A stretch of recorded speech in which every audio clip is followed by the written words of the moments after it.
So today's coaching moment is all about authority. According to the first definition in Merriam-Webster's dictionary, authority is the power to influence, command thought, opinion, or behavior. For instance, the president's authority is one way to look at it. The second definition is freedom granted by one in authority, a right. Who gave you the authority to do this or that or as you wish? In small businesses, SMEs, or subject matter experts, command a great deal of influence in thought, attitudes, opinions, and even, yes, behavior. As a business owner, you are the SME for your business. As a business owner, you may even be the SME for your industry. As a small business owner, you are all of that for your clients, your employees, and your vendors. Why is authority so important? Authority is a powerful attribute. Having the ability to form opinion, command thought, or influence is what everyone online is seeking. That special something that connects people, communication, trust, respect, and maybe even admiration. How does an SME claim their authority in the industry or business space? They will do several things. They'll speak on stages. They'll host events. They train. They have articles published. They blog on social media. They write books. They are on TV. They get interviewed, and they advertise. So how do you start? Create your own persona or avatar based on your business core values. Be clear on your message. Be consistent with the message. Keep the subjects and topics you speak on consistent. Make sure you are engaging your target market when you speak. Build your library of talking points. Say yes to opportunities that put you in the SME spotlight. Write a book. Be a thought leader. Business owners read voraciously. We read about trends, strategies, tactics, marketing, labor, and influence. One of the most impactful ways to claim your authority is to write a book. There are many ways to write a book. A collection of blogs, stories from your website, your founder's story, the business journey. The list goes on and on. There's no greater day that you will have than the day your book arrives on your front doorstep and you see your name in print. To be honest, writing a book is no easy task. There's a science to writing, a format that needs to be followed, a dedication to write, edit, and rewrite. Authority is easily given to the author who is willing to think about creating their own authority. Our guest today is Robert McFarland. As a best-selling author, conference speaker, executive coach, and business growth expert, Robert McFarland is committed to making ideals actionable. Whether he is helping a serious business owner generate more clients or close more sales or increase their overall revenue and profits, he equips business leaders to achieve their goals quickly. Robert has 2 best-selling books, Dear Boss, What Your Employees Wish You Knew, and Dear Employee, What Your Boss Wishes You Knew. My guest today is Robert McFarland. You're tuned into Big Ideas Small Business with Doreen Milano. Doreen brings energy, focus, and creativity with the most cutting-edge tools and systems needed to grow business, drive profits, and achieve dreams. Ready to rise? Here's your host, Doreen Milano.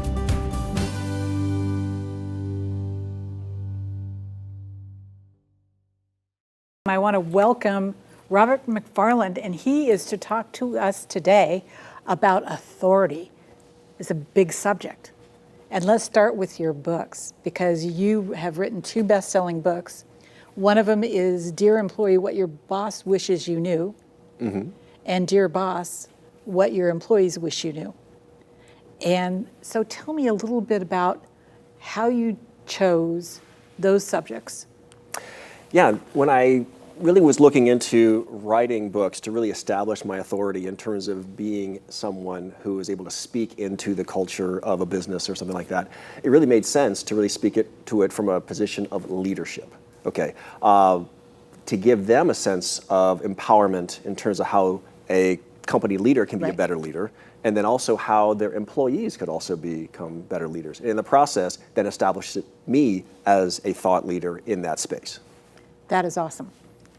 So when we talk about these particular books and your subjects, was there a period where you had to really create your persona, the core values that you were going to connect to and how you were going to bring those core values to life within these books? Absolutely, because the whole thing about really creating that kind of culture, we have to start from values. Because that's part and parcel of a culture. Every culture is started in values. And so therefore, for me, I had to start off with the values that I held dear in terms of making sure I expressed them appropriately into the books and then be able to create the culture I wanted them to see in terms of the authority I was going to be able to create. Absolutely. So when you go through that process, I mean, it's kind of cathartic, isn't it? Yes. We learn a lot about ourselves in that whole process. I bet. So it's not, people think you can just slam a book together, and when you're doing something like this, you really have to go through that internal process of how you want to communicate, what you want to communicate, and how it really reflects who you are or the persona of you, the author. Absolutely. Because I will say writing a book is not for the faint of heart. It's something that we really, it's very personal. It's a very personal process to really understand enough about ourselves to be able to put that on paper. Because obviously I have to wrestle with my own stuff in terms of being able to get to the point of being able to help someone wrestle with their stuff in terms of becoming a better leader of people or better leader of themselves. That is absolutely true. I mean, I found it, no matter what I do, I've got to be able to walk that walk and talk that talk and be absolutely authentic in that journey. Is that's really key. I think authenticity is probably one of the most underrated things in terms of really being able to speak into a culture or speak to anybody from a position of authority. Because if we're not really going to be real with ourselves, we can't really be real with other people. So we really have to be able to figure out what it is about ourselves that we want to be able to project in an authentic way for us to be able to establish relationships and to be able to then start the conversation and for us to then be able to stand in that position of authority. So like you said, in terms of the whole idea of authenticity, we got to really get real. And then that then creates real conversations and it allows us to be that thought leader in the process. So getting okay with your failures. Absolutely. Getting okay with what you really did wrong and what you learned from it. Exactly, because many times we talk about our successes, we create competition. However, when we talk about our failures, we end up creating community. And that is crucial in terms of creating that kind of relationship, that kind of following that we want to be able to have in terms of creating that kind of authority you mentioned. Do you believe that being vulnerable actually creates empathy? Absolutely. And when we stand on our high horses and are really entrenched in our ego, we actually push away that empathy. Oh my gosh. When we really think that we're the greatest thing since sliced bread, then that really pushes off people. And when we may think that, having that kind of misplaced confidence is somehow attracting people to us, actually repels people from us. When we actually stand in our failures and have confidence in ourselves despite our failures, that attracts people to us. So that's a powerful thing. So when we talk about thought leadership as part of being authority, being an authority, and being seen for that thought leadership, how has that changed your business from the standpoint of, we all go through a process, right? We start here, and then we grow and we learn and we evolve as human beings. Absolutely. And through that evolution, we go from here to here, and here is the new place. So how do you see your journey from before you wrote these books to today? Yeah, so in the process of actually writing the books and then becoming a best-selling author, there is now, because I have written those books, now people look at me differently. Because now I am perceived as a thought leader in the whole leadership space. And so, not saying the thought leader, but a thought leader. And I think a lot of small business owners can really miss the fact that they can actually speak into someone else's situation by really being able to understand how they can then be able to be a benefit to other people in that whole process. So I think it's important for them to understand that they can then be a leader, and because they're already a subject matter leader. Yes. And then, but it then is translating that into, through the process of empathy, through the process of relating to other people, that they can then be a help to them and establishing authority to help others then be able to benefit from their experience. That is absolutely right on. I mean, that's my experience. Yeah. You know, it's so difficult as we go through this process to really land on what it is that we've learned, right?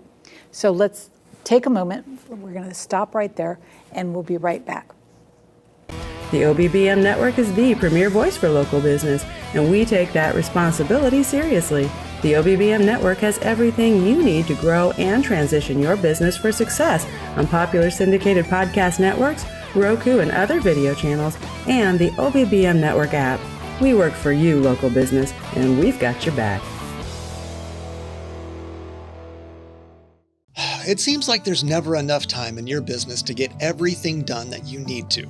Searching for the right employees to represent your brand and satisfy your customers was already hard enough, and now there are even fewer options out there.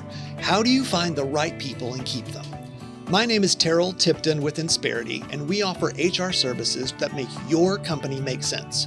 Too often, local business owners take on HR activities wanting to run their business on a shoestring, but that can mean sacrificing revenue-generating activities that allow you to continue to grow and serve your community at the level you want.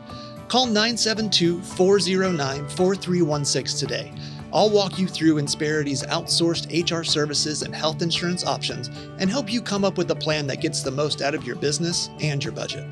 Insperity provides stability to businesses in uncertain times and has been helping companies just like yours since 1986. Call 972-409-4316 and talk to me, Terrell Tipton. It's time for your business to run better, grow faster, and make more money. 972-409-4316. Call today. One last time, 972-409-4316. Multiple streams of income are the local business owner's new protection against inflation. If you enjoy sharing health insights and helping others live their healthiest lifestyle possible, you can create wealth for yourself and your family by doing what you love to do every day. Call 469-939-8933. Discover how to incorporate additional financial revenue into your love of health and wellness and the work you're already doing, using your time wisely and leveraging networks you already work with. Ready to learn more? Join the Wellness Institute's Carola Bradas, subject of the book, Look Beyond Tomorrow, to help even more people realize their potential and achieve their health goals. Build a side business with products sourced in North America and protect your bottom line. Call 469-939-8933 today. That's 469-939-8933. Call now. Welcome back. We're speaking to Robert McFarland, and we were talking about how to build authority. And Robert, let's talk a little bit more about building authority and how it really helps create culture in a company. Absolutely. So the whole idea of creating culture is, first of all, we have to be clear about what we're trying to create. Okay, we have to have an understanding of what the terminology we're going to use in terms of creating that culture. Secondly, we really have to be able to go into the whole process of implementation. So we have to be able to communicate it clearly, and then we have to be able to implement it. Because if we don't implement, then you know what happens at that point. Well, without implementation, ladies and gentlemen, I want to be very clear here that if you have not curated your culture is going to be based on the lowest common denominator in your business, which means the employee that doesn't show up on time, the employee that misses work, and those things become acceptable, and that then becomes the foundation of a failing culture. So if you're not curating your culture, or you need to know more about curating your culture, start with Robert's books, because they really are culture-based leadership. Yeah, and so And not only do we need to implement it, like you were saying, we have to be consistent in the implementation. Absolutely. So you can't just, it's not just a one and done. It's got to be done over and over and over and again, because culture is created by 1,000 little things that we do consistently over and over again. It's training. It's making sure that your mission statement, your 5 to 7 words, is repeatable by every employee. It means that you are doing the things that actually build that employee up in that process, so they feel good about being able to be representing your company or the company they work for. Absolutely. So that's one thing right there that we really have to make sure we are doing, especially this post-COVID world that we find ourselves in. We have to make sure that we, as business owners and leaders, are really making sure that the goals of the company are meshing with the goals of our employees. I mean, gone are the days of sit down and shut up and do your work. I mean, those days are gone. Doesn't work. It doesn't work anymore. Now, because the power structure has flipped. Now, there's no longer this hierarchical power structure in terms of the boss telling the employees what to do. Now the employees are just saying, I'm done, I'm out of here. I mean, I talk to small business owners all the time who are having a hard time. Collaboration. Yeah, exactly. I've been saying this for a long time. Exactly. If you are not building a culture of collaboration, and let me talk to you a second about what culture does. One of the things that goes on in a culture that is well-founded within a company, let's start with Sewell Automotive, where the culture has been so trained and so ingrained within the employees that when somebody steps out of line, a new employee comes on board and they're not doing the Sewell way, the employees will pull them aside and say, this is how we do it. This is how we make sure that the employee gets that experience, the customer gets that experience. And that's so important, because really what you as small business owners really need to be doing is you need to make sure that you create a culture that will operate in the way that you would want to operate if you were not there. That's what culture creation is all about. And so when we're talking about the whole idea of creating this culture, it just reinforces everything that the small business owner wants to have happen in their absence. Because then what that does is it creates a saleable asset. Absolutely. So that they can extricate themselves from the position of leadership within the company, and they can sell it because it will go on without them, even if they're not there. And none of this happens overnight. Exactly. This is a process. It is a journey. Yes. For the business owner as well as the employee.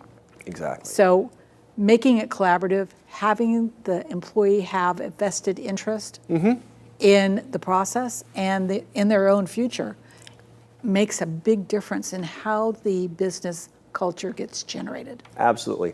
But it all starts with clarity. So Yes. you as a business leader need to be clear about what you want and where you want your company to go, because that kind of clarity is going to be the driving force in terms of where the company's going to go. And then from there, we can then create the kind of culture that we can implement and then be consistent in that implementation. So I'm a little curious here. Yeah. One of your titles is Dear Employee, What Your Boss Wishes You Knew. Now, is that information still valid today, even though you wrote that book, 5 years ago? Yeah, believe it or not, actually it still is. Because actually I would say that it's even more valid today than it was then, if that's a way to look at it. But the whole fact is that people today are operating in I've heard the term, the quiet quit. Okay, so they kind of check out mentally, and they're just kind of working enough to be able to Get their paycheck. Get their paycheck, but they've checked out mentally. They're no longer really trying to contribute to the company, and they are a liability to the company at this point. They're the cancer. Yeah, and just right now, but they perceive that they have the power because the power structure has flipped, and so they can continue with that kind of minimal effort because the boss knows he can't fire him, or thinks he can't fire him. And so with that, but that is ultimately going to be the downfall of the employee, having that kind of mentality, because it's not going to help them progress, it's not going to help them become what they need to become to be able to be someone that is that's marketable in the future. It's just going to keep them in the status quo. So, but my book, Dear Employee, talks about how someone can really grow and then become the kind of person who can eventually become the leader, the boss, whatever they want to become in the future. So one of the things that's really interesting is that a lot of the companies I deal with don't understand the process of an employee review. I mean, they really don't understand. They think it's the checklist of everything you did wrong and how you want somebody to improve, instead of looking at that review as how to engage the employee in curating their future. Absolutely. That's really crucial because it's an opportunity to be supportive. It's not an opportunity to just slap their hand. Right. It's a way to be able to help them grow and then help the company and the employee to be able to connect in terms of what the goals are that they have and the company has. And ladies and gentlemen, that is a huge part of how you curate part of your company culture, is really understanding where your employees need to go and what they need to grow into, the education they need, the training that they need to be a viable employee for tomorrow, not just today. Absolutely. And that's a really crucial part of the whole process of creating culture. What I found is that most small business owners really only focus on a couple of things in terms of how they do what they do, in terms of being able to express that appropriately.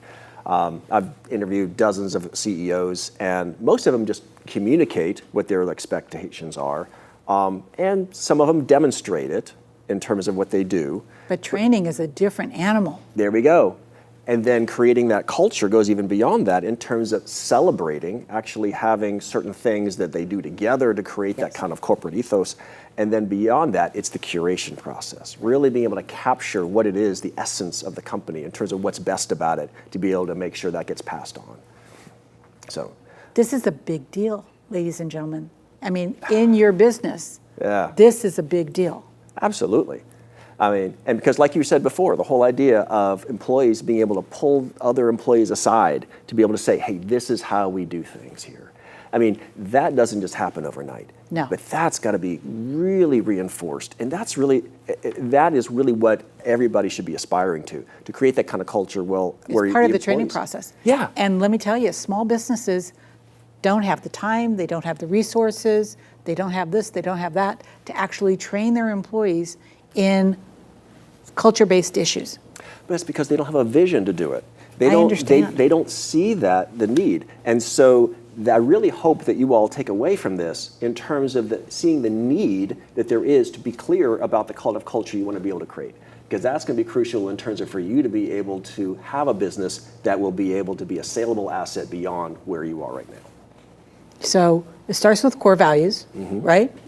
And core values are actually company commitments to not only the client base, but the employee base and the vendor base. Absolutely. It's how you behave. Yes. Right? And as I think you rightly said, it's got to be done in all facets. So it's not just customers, it's not just employees, it's not just vendors. It's suppliers, it's a community. Everybody. It's everybody. It's how you operate.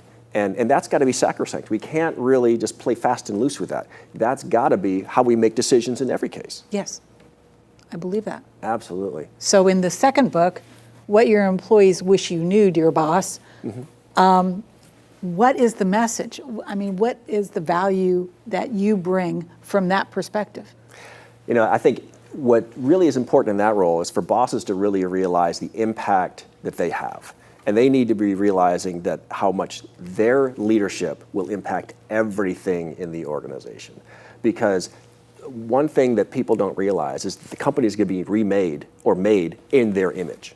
And that whatever they do, whatever they don't do, is going to be passed on to everybody else. And so they have to be really intentional about that. Otherwise, all those bad habits they have, guess what? Everybody else is going to pick up as well. And whether or not they teach it or not, it just comes out in osmosis. That's right. But that's why it's the intentionality that they need to bring to their leadership that then will affect everybody else. Well, a lot of companies, the leaders are hiring people that are just like them. Yes, exactly right. So if we have codependence as part of the personality, you have a business full of codependents. Exactly. Right? Now, I don't know if that's healthy or unhealthy. I'm not the person to ask. But what I can tell you is that that particular trait is going to create some very big problems for that business as it matures. Absolutely. And so instead, a small business owner really needs to be able to have that kind of reality check in terms of, okay, what do I do well? What do I not do well? And I need to find other people who can support me where I'm weak. Yeah. But that takes the hard conversation with yourself to be able to recognize, okay, where am I weak? Take the ego, put it over here. Exactly. Don't put it in front of you. Move it to the side, and then let's talk. That's right. Right? Do not have the luxury to be able to nurse that ego. No, none of us do. So let's take a moment. We're going to take a commercial break, and we'll be right back. Move freely, America, without medical restrictions or penalty. Without medical freedom legislation in place, our rights and freedoms are one vote away from being dissolved. Move freely, America, with one voice, without fear of retribution, achieving a common goal, medical freedom. We the people make our voices heard by connecting with state legislators and engaging a constitutionally compliant medical Bill of Rights for all citizens. Individually, change is improbable, but as an aggregate, attainable. It's time to act with one voice. My voice. And my voice. And my voice. And my voice. To protect our freedom, creating one voice that cannot be ignored. This requires your voice, too. Move Freely America. Go to movefreelyamerica.org to find a chapter near you. Plug in, donate, and help our legislators defend our God-given rights under the Constitution. Move Freely America. My voice. And my voice. And together with your voice, we're one voice that cannot be ignored. Donate today. MoveFreelyAmerica.org.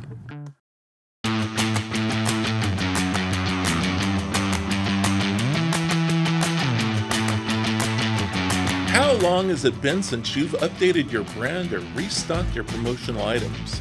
The more often people see your company logos and taglines, the more often your company comes to mind. That top-of-mind thinking is exactly what grows businesses and generates revenues.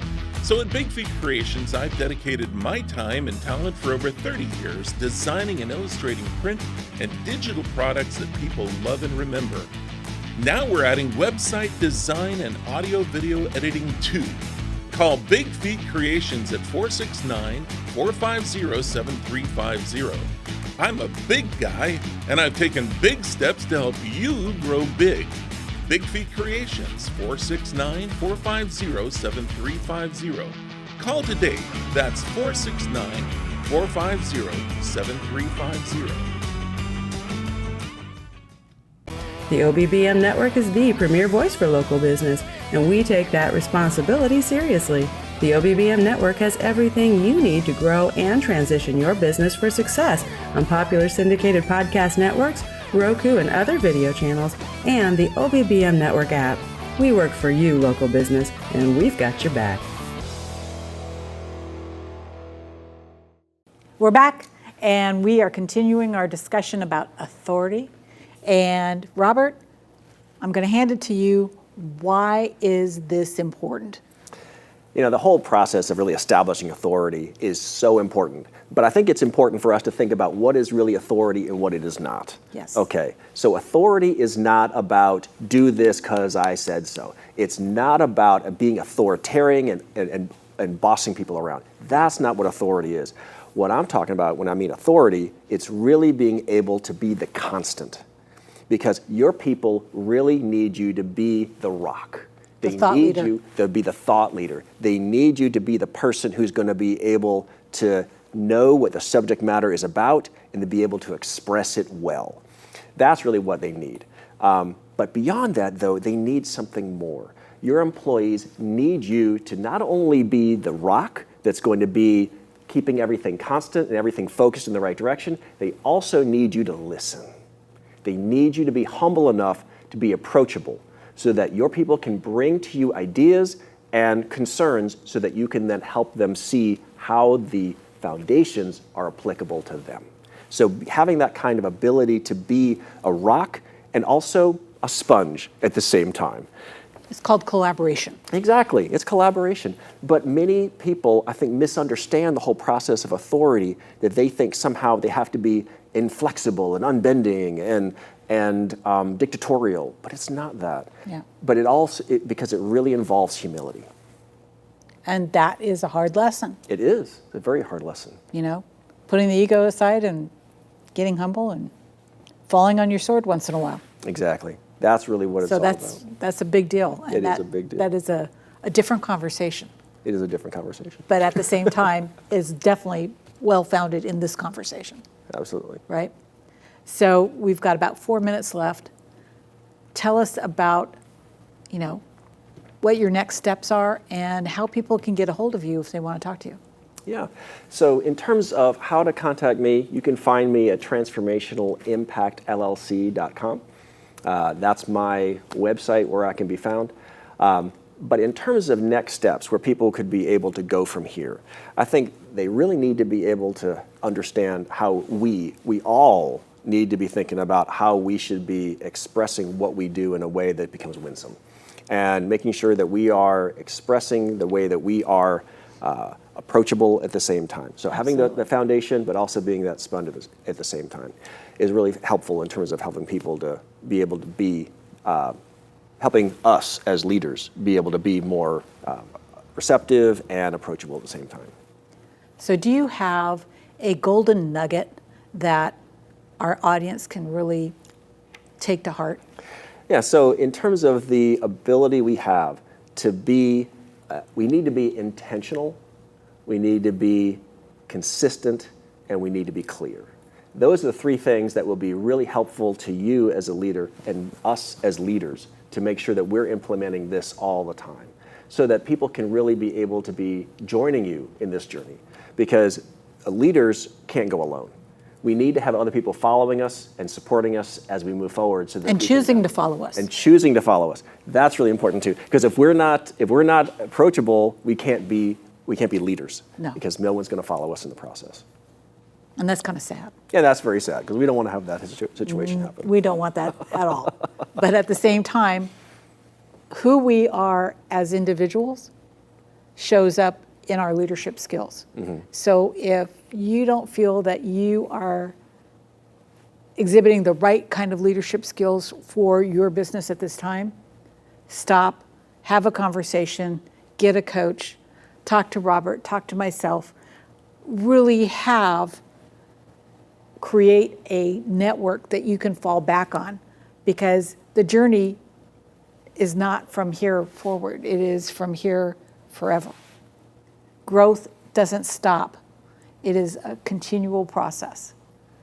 And how we move forward is a big part of the culture that we're creating. Absolutely. So that's huge. So with that being said, is there anything from the audience that we need to answer? Because we do have a studio audience here. Any questions? So, how hard was it to write your first book? So the question is, how hard is it to write your first book? The first book is always the hardest to write.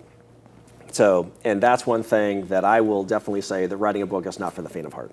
Yes. So, but the second one is always easier. That's a little encouragement for somebody who wants to be an author. But yes, it is not easy to write that first book, but actually being able to really understand how that process needs to come together and having that book proposal to keep you on task is really essential. So did you hire a book coach? Actually, I did. So I did have somebody help me walk through that process in terms of what it needed to look like and then what needed to be in there to make sure it was more marketable and then that it would flow. Yeah, because there's a science to writing a book. There is a science to writing a book. And if we don't know what we don't know, we have to be willing to step back and ask for help. We do. And that's part of the culture that you're building, is having the willingness to step back and ask for help. Exactly. Right. So if people were interested in finding out how to be able to write a book, I would be happy to give them a sense of what they would take. And because having been there before, I'm certainly glad to answer any questions people would have about that. That's awesome. Yeah. Well, our time is up. Thank you for watching. We really appreciate you, and we'll see you next time. Hey, Doreen Milano here. You already know the squeeze family businesses have in acquiring new talent. You could also be feeling that very same squeeze when it comes to growing your business and gaining new clients. What if I told you there was a way to become the employee of choice in your field? How would you like more cash flow, more clients who love you, and employees who feel great working with you and your clients? I've helped hundreds of family-owned businesses just like yours who are now reaping the benefits of plentiful cash flow, increased revenue in the millions, employees who love where they work, and loyal clients. I've spent over 30 years developing the tool chest and working in the corporate space, helping companies of all sizes attain maximum profitability. You are not wrong or at fault. The struggle in family business is very real. Your business needs more cash flow, more profits, more leads, and happy employees. Spending the last 12 years working with family businesses, I've been upgrading and proving that these strategies actually work. The system is based on several key strategic components around people, strategies, process, and profits. I'm sharing my strategies with the owners of family businesses who want an edge in today's challenging market without having to reinvent the wheel. If you want to know more, go to v2e.biz or give me a call at 650-483-5798. This has been Big Ideas Small Business with Doreen Milano. Doreen Milano solves problems for small and mid-market family-owned businesses and service-based industries. To work with Doreen, go to v2e.biz. For guest and sponsorship information, call 650-483-5798. Big Ideas Small Business with Doreen Milano is produced by Offbeat Business Media for the OBBM Network. For OBBM Network programming information, call 214-714-0495. Unauthorized use of any part of Big Ideas Small Business with Doreen Milano without prior permission through the OBBM network is strictly prohibited.